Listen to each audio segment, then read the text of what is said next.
এবার ট্রফি নিয়ে রাজশাহীতে বিজয় প্যারেড করেছেন নাজমুল হোসেন শান্তরা। ঢাকায় উল্লাস শেষে চ্যাম্পিয়ন রাজশাহী দল এখন নিজ শহরে। আসগর আলী সাগর, রাজশাহীর প্রতিনিধির পাঠানো তথ্যচিত্রে বিস্তারিত। সকালে রাজশাহী পৌঁছান শান্তরা।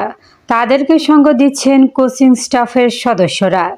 দলটির সকল বিদেশি ক্রিকেটার দেশ ছাড়াই শুধু দেশি ক্রিকেটার নিয়ে হচ্ছে এই আনন্দযাত্রা। এর আগে রাজশাহী মহানগরীর বিভিন্ন জায়গায় সাদুখোলা বাসে করে রাজশাহীর কয়েকটি দর্শনীয় স্থান ঘুরেছেন শান্তরা। এ সময় রাজশাহীর সর্বস্তরের মানুষের ভালোবাসা শিখতে হন রাজশাহী ওয়ারিয়র্সের খেলোয়াড়রা। এর আগে রাজশাহী বিপিএল-এর দ্বাদশ আসরের পর্দা নেমেছে গত শুক্রবার।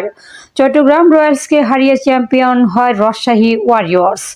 মাঠ থেকে হোটেল পর্যন্ত তাদের শিরোপা জয়ের উল্লাস ছিল চোখে পড়ার মতো।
চ্যানেল A1 হৃদয়ের স্পন্দন।